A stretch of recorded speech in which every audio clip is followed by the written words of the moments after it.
alguma mudança, quando você se posiciona, as coisas acontecem, você percebe que Deus, Ele começa a trabalhar na sua vida a partir do momento que você decide fazer algumas coisas, que você decide levá-las a sério. E esse ano a gente orou muito sobre isso. E a gente, orando, tivemos uma direção que seria o ano da reconstrução. Porque quando você se posiciona, quando você decide que algumas coisas precisam ser alteradas, dali para frente, quando você entende isso, o que você precisa fazer, quando você entende o que precisa ser mudado, você precisa reconstruir. E reconstruir é fácil? Quem já reconstruiu alguma casa ou algum cômodo específico? É difícil? Principalmente quando você mora dentro, não é? Já reformou a casa com você dentro dela, é poeira para tudo quanto é lado, é pedreiro. Você quer que acabe rápido, mas não acaba rápido, é difícil.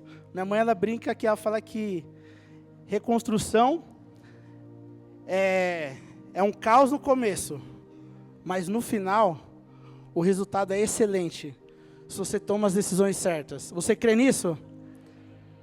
E é engraçado, muita gente acha que construir é mais difícil do que reconstruir.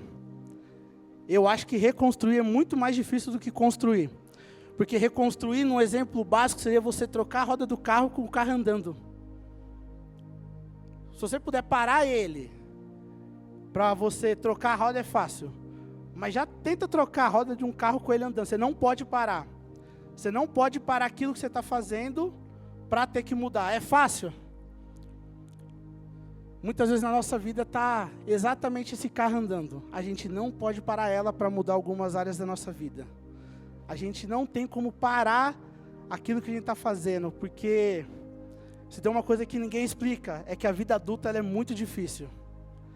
E é muito difícil quando você descobre que tem coisas que você precisa mudar. Só que você não consegue simplesmente falar, vou tirar um ano sabático aqui para resolver meus problemas. Vou ligar para a Enel e vou falar que para eles não mandarem conta de luz esse ano, porque eu tenho algumas coisas para resolver e eu preciso de um tempo para resolver. Então a reconstrução ela é muito difícil, porque você precisa mudar coisas, mas você não pode parar para que essas coisas sejam mudadas, você precisa fazer isso ao mesmo tempo. E isso é muito difícil. Imagina que muitas vezes você entende que tem algo na sua vida, algo em alguma área específica, que você precisa mudar. Mas você não pode parar o seu dia a dia. Você não pode parar o seu emprego. As contas não param de chegar. Os seus problemas não param, porque às vezes você tem problema em casa, às vezes você tem problema no serviço. E essas coisas elas não param e você precisa mudar a sua vida. Você precisa tomar uma direção, mas sem ter que parar tudo aquilo que está acontecendo. Às vezes você nem precisa parar a sua vida toda, você nem precisa mudar a sua vida toda. Mas às vezes você precisa mudar uma área específica. Mas todas as outras, elas continuam ali acontecendo. Seu casamento, às vezes os seus planos futuros para uma profissão, às vezes os outros problemas que você já está administrando e você olha e fala, tem algo dentro de mim que precisa ser mudado. Tem algo que precisa ser alterado. Como que eu faço isso?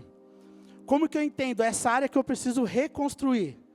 Como que eu entendo essa área que ela precisa ser alterada? Porque eu olho para Cristo e falo, essa área ela não está de acordo com aquilo que Cristo quer. Ela não está de acordo com aquilo que eu vivo hoje. Como que eu faço para tomar essa decisão? Como que eu faço para identificar tudo isso?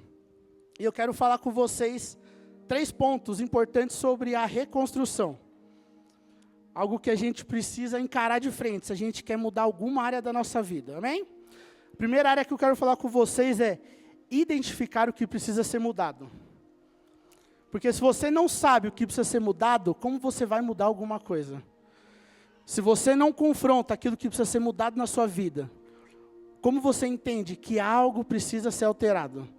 Se você olha para você e fala, hoje está tudo bem, está tudo tranquilo. Então, para que você vai mudar algo? Mas muitas vezes a gente só está se enganando. Porque eu vou te falar, quando nós temos um encontro com Deus, quando nós olhamos para Deus, eu vou te falar, não tem como você sair desse encontro do mesmo jeito. Porque quando você olha para Ele, você percebe que tem muitas coisas na sua vida que precisa mudar.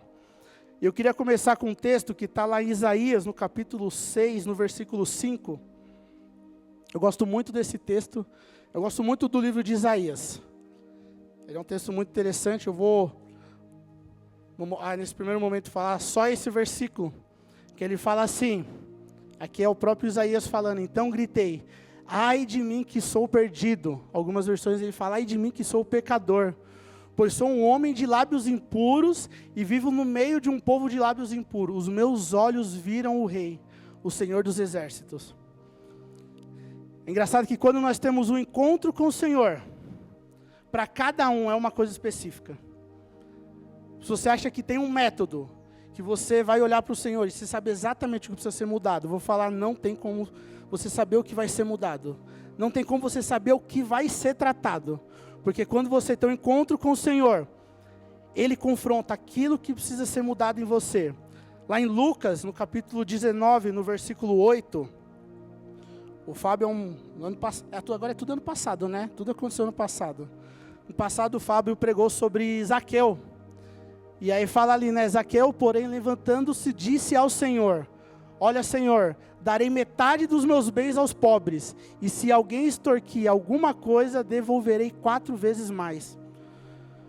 Olha que interessante, Deus ele não pediu para Zaqueu fazer nada, ele só falou, hoje eu vou na sua casa, hoje nós comeremos, vou estar à mesa com você. Quando ele está ali com o Senhor, ele entende aquilo que precisa ser mudado na vida dele. E eu pergunto para você, quando você está na sua casa, você ora, quando você lê a palavra, você consegue identificar aquilo que precisa ser mudado na sua vida? Você consegue identificar algo que você olha e fala, não, isso não está legal? Eu preciso mudar essa área da minha vida, porque se você falar para mim que não tem nada na sua vida que precisa ser mudado, você precisa sentar comigo e me explicar como funciona. Porque eu olho para mim e eu vejo muitas coisas que precisam ser mudadas. Eu olho para mim e eu falo, não tem como esse cara tá próximo de Deus. Mas Deus ele é tão misericordioso que Ele olha para mim e Ele fala, nós vamos mudar junto. Eu estou com você, você não está sozinho. Mas a gente precisa entender o que precisa ser alterado. A gente precisa identificar em nós. Porque o Senhor, Ele não vai forçar. Ele não vai bater o pé na porta e falar, vou mudar e agora acabou, você vai ter que aceitar. Ao contrário, o Senhor ele te convida a essa mudança. Ele te convida a você se posicionar. Mas será que nós temos nos posicionado verdadeiramente? Será que nós temos verdadeiramente tomado as decisões corretas? Porque às vezes a gente pensa que a gente precisa mudar uma vida inteira. Mas muitas vezes não é tudo. Às vezes é uma área específica. Às vezes é algumas coisas só. E isso é difícil a gente chegar nesse ponto, amém? E eu quero falar com vocês sobre o fundamento, a fundação, o alicerce. Esse é o segundo ponto. A gente precisa entender que para poder construir algo que seja forte, algo que seja sólido, a gente precisa ter um alicerce. Você já construiu uma casa sem fazer fundação, sem fazer o alicerce da casa? Ela cai. E muitas vezes a gente não entende que isso também acontece na nossa vida. Que se a gente não tiver um alicerce correto nas coisas, a nossa vida ela não dura. Porque talvez ela esteja até bonita para quem olhe. Talvez para quem veja a gente de longe, até vai falar, o Pablo, uma vida perfeita, um casamento maravilhoso. O Pablo está sempre sorrindo e brincando. Porque as pessoas não veem o alicerce. As pessoas veem só ali a fachada. Mas talvez se você sentar com o Pablo, uma meia hora talvez você descubra que ele passa problemas igual você. Talvez você descobre que talvez alguns dias ele passa algumas noites chorando, porque tem problemas que são difíceis de resolver. E sem um alicerce correto, é muito difícil a gente conseguir levar uma vida em Deus, amém? Queria ler com vocês Mateus capítulo 7, dos versículos 24 ao 27. Isso aqui é o trecho final do Sermão do Monte, quando Jesus estava ali explicando uma série de coisas ao povo. E ele termina ali falando: portanto, quem ouve essas minhas palavras e as pratica, é como um homem prudente, que construiu a sua casa sobre a rocha. Caiu a chuva, transbordaram os rios, sopraram os ventos e deram contra aquela casa. Mas ela não caiu, porque ela estava alicerçada sobre a rocha. No entanto, quem ouve essas minhas palavras e não as pratica, é como um homem insensato, que construiu a sua casa sobre a areia. Caiu a chuva, transbordaram os rios, sopraram os ventos e deram contra aquela casa. Ela caiu e foi grande a sua queda. E tem uma coisa muito interessante nesse texto. Ela fala sobre dois homens que fizeram construções. Um sobre a rocha e um sobre a areia. Ele está falando sobre dois homens que edificaram a casa, que edificaram as suas vidas. Um edificou sobre a rocha que é Cristo. E um edificou sobre as coisas desse mundo. É o que eu consigo ver. Muitas vezes coisas que não são palpáveis. E ela é muito interessante esse texto, porque se tratando desses dois homens, as situações adversas foram as mesmas para os dois. Isso é muito interessante. Muitas vezes nós achamos que quando nós vamos vir para Cristo, os nossos problemas vão acabar. Nós achamos que dali vai ser um mar de rosas, né? Que dali a gente não vai ter mais problemas, que dali a gente vai só desfrutar, vai ver anjos trazendo comida do céu, vai ver dinheiro aparecendo no bolso, né? Mas eu queria falar para você que quando nós vivemos um relacionamento com Deus, a nossa vida vai ser igual à vida das pessoas que estão lá fora. A gente vai ter problema, às vezes você vai ser despedido, acontece. Às vezes tem uma crise financeira, e aí você fala, sobrou dívida e faltou dinheiro no mês, sobrou mês e faltou dinheiro, né? O pessoal fala muito isso. Às vezes você vai falar, meu casamento está em crise, ou às vezes você fala, eu tenho algo escondido dentro de mim que eu não consigo tratar com ninguém. Igual as pessoas que estão lá fora. Mas é o que ele fala nesse versículo. Que aquele homem, que ele edificou a casa sobre a rocha, ele edificou a sua vida sobre Cristo. Esses problemas, eles não têm o poder de parar ele. Sabe, muitas vezes você vai perder o emprego. Só que ele está falando, a perda do emprego, ela não vai te parar. Mas ele vai falar, vai ter uma crise. Sabe, mas essa crise, ela não vai te parar. Porque a sua vida, ela não está mais sobre o seu emprego. A sua vida, ela não está mais sobre aquilo que você consegue fazer. A sua vida, ela não está mais sobre aquilo que você consegue manter, mas ela está sobre Jesus. Aquele que te sustenta. Interessante que lá no Salmo 127, 1, ali ele fala assim, se não for o Senhor, o construtor da casa, será inútil trabalhar na construção. Se não for o Senhor, o vigia da cidade, será inútil a sentinela que monta a guarda. E tem uma coisa muito interessante sobre a gente construir a nossa casa em Deus. É que muitas vezes nós achamos que vindo para a igreja, a gente está construindo a nossa casa em Deus. A gente às vezes acha que participando de um ministério, a gente está construindo a nossa casa em Deus. Muitas vezes a gente acha que eu vou ajudar o pastor ali no diaconato. A gente acha que a gente está construindo a nossa vida em Deus. Deixa eu te falar. É possível você estar aqui dentro, participando de ministérios. É possível você vir para a igreja todos os domingos. E mesmo assim, você não está construindo a sua vida em Deus. Você está construindo algo, mas não em Deus. Porque Deus, ele não está construindo essa casa. Quando a gente está construindo uma casa em Deus, quando a gente está deixando Deus, ele também construir essa casa junto com a gente gente percebe que fazer parte de um ministério, ele não é para agradar. A gente entende que fazer parte de um ministério, ele não é para mostrar o quanto eu sou bom. Você só faz isso porque você entende a sua responsabilidade com aquele que está construindo a sua vida, com aquele que está cuidando de você. A gente percebe uma coisa muito clara, que as pessoas que estão participando dos ministérios aqui, você já percebeu que são sempre as mesmas? Já percebeu que quem toca no louvor, ele também prega, ele também é diretor de culto. Já percebeu que as pessoas que estão lá na classinha, cuidando dos kids e dos juvenis, elas muitas vezes elas são líderes, elas também estão ajudando no staff, estão na secretaria.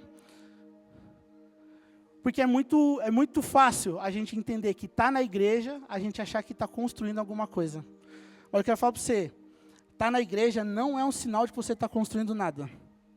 O sinal de que você está construindo algo é que a sua vida, ela está nas mãos do Senhor. E nas mãos do Senhor, essa vida ela não pode ser abalada. É muito interessante quando a gente percebe que a nossa vida ela está em Deus. A gente percebe que descobriu um propósito para as coisas. Que esse alicerce, ele é tão firme, ele é tão forte, que as coisas elas não têm o poder de mudar quem você é. É muito engraçado isso, porque às vezes a gente realmente acredita que a gente, por estar na igreja, a gente realmente está construindo alguma coisa. E muitas vezes a gente não está. Engraçado, eu queria falar um texto com vocês, está lá em 2 Coríntios, no capítulo 4. Ele está dos versículos 16 ao 18, né? Ali Paulo falando, e ele é muito interessante. Ele fala assim: por isso não desanimamos, embora exteriormente nos desgastamos, interiormente estamos sendo renovados dia após dia. Pois o nosso sofrimento, leve e momentâneo, produzem para nós uma eterna glória que pesa mais do que todos eles. Assim, fixamos os olhos nos olhos, não naquilo que se vê, mas naquilo que não se vê, pois aquele que se vê é transitório, mas o que não se vê é eterno. Eu gosto muito de uma versão que ele fala assim: por isso, não desfalecemos, mas ainda que o nosso homem exterior, ainda que os problemas, eles venham sobre a sua vida, ainda que as dificuldades elas venham ali sobre você, ele fala, o nosso homem interior, contudo, se renova todos os dias. Então, quando nós verdadeiramente estamos firmados em Deus, vai ter problemas, vai ter dia que você vai chorar, vai ter dia que vai ser difícil, vai ter dia que você vai olhar e você não vai ver saída. Vai ter dia que você vai olhar e vai falar, o que eu faço agora? Mas deixa eu te falar, isso pode exteriormente te machucar. Isso pode exteriormente trazer tristeza. Mas eu quero falar, quando você está em Deus, essas coisas elas não têm o poder de destruir você. Elas não têm o poder de roubar a sua vida. Elas não têm o poder de fazer você perder uma noite de sono. Porque você sabe que essas coisas elas são passageiras. Eu gosto muito de Paulo. Paulo é alguém que ele ensinou muito para a gente sobre a vida. Quando a gente para ver os aspectos daquilo que ele viveu, daquilo que ele ensinou com quem andou com ele. Lá em Atos 16, fala que Paulo e Silas, eles estavam indo a uma casa de oração. Eles estavam indo, você está indo numa casa de oração, o que ele está fazendo? O que ele vai fazer lá? Ele vai orar, ele vai louvar o Senhor. Esse texto continuando fala que no meio do caminho eles encontraram uma mulher que era adivinha. E aí Paulo fez uma bagunça ali, né? Paulo expulsou aquele demônio que estava sobre ela, os donos dela ficaram bravos porque eles ganhavam dinheiro com isso. E aí fala que Paulo e Silas foi preso. Olha que coisa maluca. Você está ali fazendo a vontade do Senhor. Muitas vezes você está ali na igreja, você está participando e você olha e fala, eu estou fazendo as coisas certas. Mas aconteceu, minha vida deu um 360, parece que tudo parou de funcionar. Se você continuar esse texto, ali nos versículos 25 e 26, ele fala assim, por volta da meia-noite, Paulo e Silas estavam orando. Mas eles estavam numa prisão. Então, independente da situação que eles estavam, eles não mudaram o propósito. Qual que era o propósito? Eles estavam indo a uma casa de oração. Eles iam orar e adorar o Senhor. Ainda que a situação toda, ela sai do controle deles, o propósito não muda, porque a vida deles estava no Senhor. A vida deles não estava mais sobre aquilo do qual eles viviam. Eles não eram mais levados por uma crise, eles não eram mais levados pelaquilo que as pessoas diziam, eles não eram mais levados sobre os problemas. Fala que em meio à prisão, eles oravam e adoravam o Senhor, a ponto de que aquela prisão ela foi abalada, e eles foram libertos. Eu não sei qual é o problema que você passa hoje, eu não sei qual é a área da sua vida que precisa ser mudada, mas eu queria falar para você, não mude o propósito. Se o seu propósito é servir ao Senhor, em meio às dificuldades, não pare de adorar o Senhor. Se no tempo de dificuldade você fala, está muito difícil, então chore ao Senhor. Se não tem palavras para você dizer, nem se for para você só gemer diante da presença do Senhor, porque você não consegue dizer aquilo que você sente, mas faça algo para chamar a atenção dEle, para mostrar que a sua vida está no Senhor, de que você não vive mais sobre as circunstâncias. Eu vou falar para você, as tempestades vão vir, os ventos vão vir, muitos momentos vão vir, mas quando a gente entende que a gente está colocando a nossa vida em Deus, que a gente às vezes está colocando uma área da nossa vida em Deus, essas coisas elas não vão nos parar, amém? Você vê algo na sua vida que precisa ser mudado? Você consegue enxergar isso? De verdade, você consegue ver que tem algo na sua vida que precisa ser mudado? Porque eu olho para mim, eu olho para o Senhor e falo, tem coisa errada, tem coisa ainda em mim que precisa ser mudado. E eu quero falar, o Senhor, Ele falou que Ele iria fazer uma boa obra em nós, e essa obra ela só terminaria o dia que Ele viesse.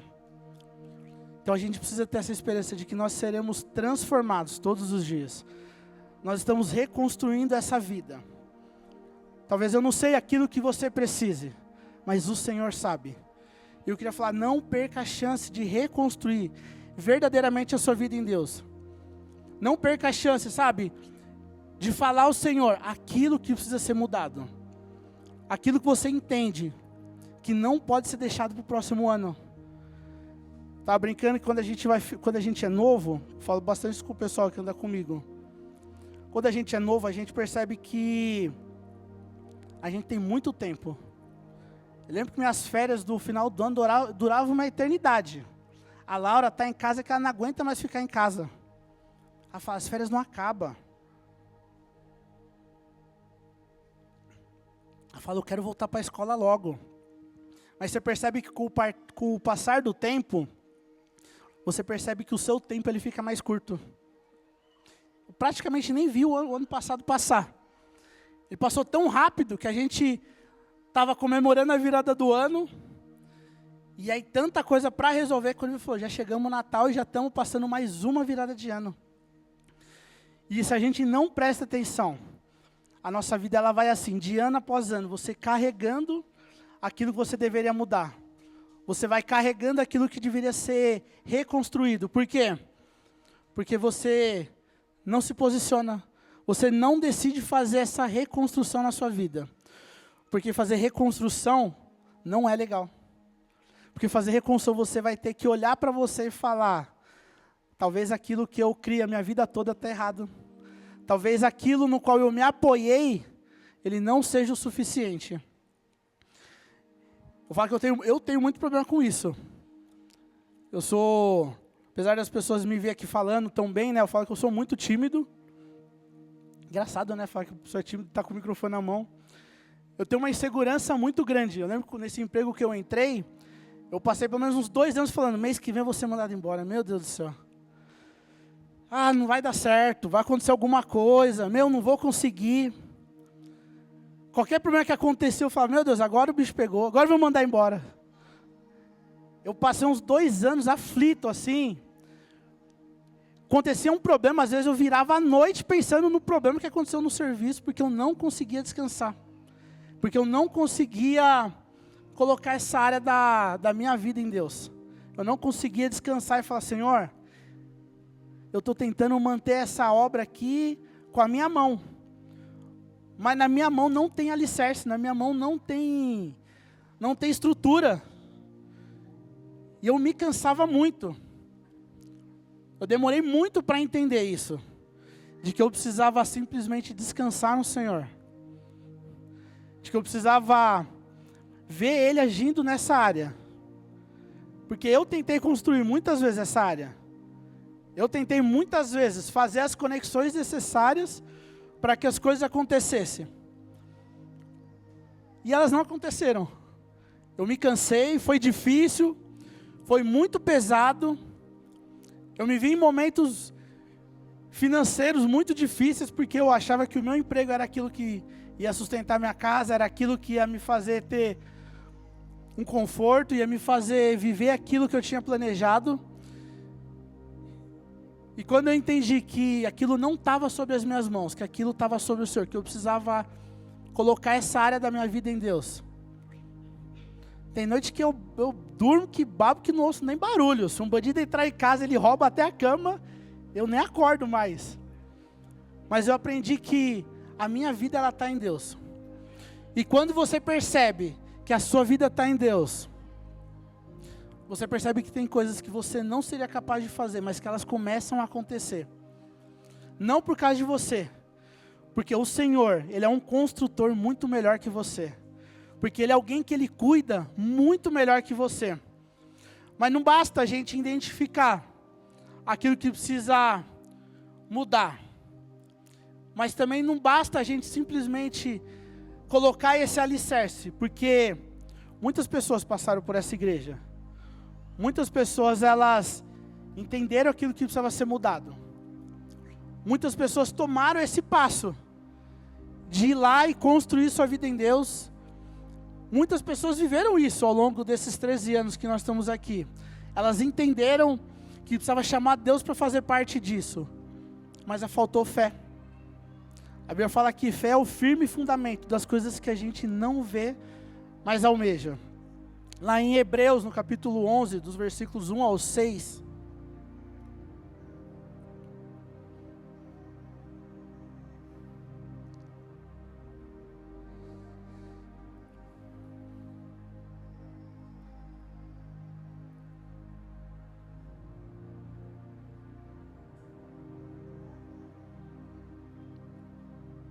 Ele fala assim: ora, a fé é a certeza daquilo que esperamos e a prova das coisas que não vemos. Pois foi por meio dela que os antigos receberam um bom testemunho. Pela fé entendemos que o universo foi formado pelas palavras de Deus. De modo que o que se vê não foi feito do que é visível. Pela fé, Abel ofereceu a Deus um sacrifício superior ao de Caim. Pela fé ele foi reconhecido como justo quando Deus aprovou as suas ofertas. Embora esteja morto, por meio da fé ainda fala. Pela fé, Enoque foi arrebatado, de modo de que não experimentou a morte, e ele já não foi encontrado, pois Deus o havia arrebatado. Pois antes de ser arrebatado, recebeu o testemunho de que tinha agradado a Deus. Sem fé é impossível agradar a Deus, pois aquele que se aproxima dele precisa crer de que ele existe e de que ele recompensa aqueles que o buscam. Porque na nossa caminhada, quando os problemas começam a acontecer, nos primeiros dias, nos primeiros meses, nos primeiros anos, você tem fé. Mas você percebe que com o tempo, parece que a fé ela diminui. Aí você começa a ficar mais atento às notícias do jornal do que o que a Bíblia diz. Com o tempo você começa a perceber que aquele Deus no começo lá, quando eu me converti, que fez mudanças extremas na minha vida, parece que agora ele está preocupado com outras pessoas, porque parece que parou de acontecer algumas coisas. E a fé ela é muito importante, porque se nós não tivermos uma fé verdadeira, uma fé correta, com o tempo a gente começa a deixar Cristo de lado. Com o tempo a gente volta a querer construir com as nossas mãos, porque eu vou falar para você, tem dias que são fáceis, mas tem dias que são muito difíceis. Tem dias que parece que você está enxugando gelo, não parece? Você está tentando tirar água de uma casa com todas as torneiras abertas, você não dá conta. E aí nesses dias você precisa ter muita fé, de que o Senhor Ele está diante de você, de que o Senhor Ele está andando com você. Você precisa entender que Ele está fazendo, muitas vezes mesmo sem você ver. Estava vendo um rapaz esses dias falando, ele é israelense, e aí todos eles falam que são judeus. O judeu é quem é da religião judaica, né? E aí o cara falou, mas você não é judeu, você é israelense. Ele falou, não, eu sou judeu porque eu sou israelense. Todo mundo que nasce em Israel é judeu, porque isso não é a nossa religião, é a nossa vida. E ele está falando, todos os dias a gente senta na mesa para falar sobre aquilo que o Senhor faz. Sobre aquilo que Deus Ele fez na minha história, na história dos meus antepassados. E eu vi isso muito interessante, ele falando que um dia estava sentado com o avô dele, falando sobre a Bíblia, e ele falou que o avô dele estava contando a história sobre quando o povo atravessou o mar, saindo do Egito. E eu nunca tinha parado para olhar esse texto desse aspecto. Ele estava falando que todo mundo acha que Moisés foi lá, esticou o cajado e o mar abriu. Você também já pensou isso? De que ele estendeu o cajado e o mar abriu? Mas se você ler o texto, não fala que ele estendeu o cajado e o mar abriu. Se você ler o texto, Deus fala assim, estique o seu cajado e ande. Depois ele fala que o mar abriu. E aí ele falou que ele sentado à mesa com o pai dele, com o vô dele falou assim, o que é contado para nós de geração em geração, é que aquele que estava à frente, ele precisou correr o risco de se afogar para ver o mar abrir. Você teria fé de mesmo diante dos seus problemas, continuar andando em direção ao Senhor? Porque quando a gente talvez tenha um lugar para onde voltar, você fala, eu vou voltar para trás, como o povo que muitas vezes falou, Senhor, Moisés, não tinha cova suficiente naquele lugar para a gente? Lá a gente tinha pelo menos repolho, tinha cebola. Mas e quando o caminho da fé, talvez ela te leve a morrer? Será que você verdadeiramente está confiando no Senhor? Como ele disse, que o avô dele dizendo para ele, para que aqueles que atrás de mim pudessem andar em terra seca, alguns precisaram correr o risco de morrer afogado. Porque ele falou, ali na Bíblia não é contado quando que o mar abre, só fala que eles andaram. E foi o que o avô dele disse, contando para ele, né? Que é o ensinamento passado ali à mesa, todos os dias entre eles. Foi o que o vô dele falou assim, que o que eles falam é que foi necessário que a água chegasse às narinas, para que eles não tivessem mais para onde fugir, para que a vida deles não tivesse mais sob o controle deles, para que daquele momento em diante o Senhor pudesse fazer um milagre. Porque se você tem uma maneira de resolver a sua vida, você resolve. Mas quando aquilo já não depende de você, quando aquilo depende de fé, quando você está aqui, você faz as coisas certas, você toma as decisões certas, e mesmo assim as dificuldades vêm. Qual é a sua decisão? Você continua andando, confiando de que o Senhor, Ele vai fazer o que é necessário, ou talvez você para, ou talvez você paralisa, e você fala, não vou mais, porque eu não sei onde vai dar isso. E muitas vezes nós estamos aqui dentro da igreja paralisados. Muitas vezes nós estamos na nossa vida paralisados. Muitas vezes o seu casamento está paralisado, porque talvez continuar caminhando seja uma decisão difícil para você, mas o Senhor está esperando você dar esse passo, para que as coisas sejam alteradas. Talvez na sua área profissional, você olha e fala, eu estou estagnado aqui, as coisas não acontecem, o que eu faço? Talvez o Senhor está esperando você depender dEle e ter fé de que Ele pode fazer todas as coisas necessárias. Eu queria que você fechasse seus olhos, a banda se puder subir.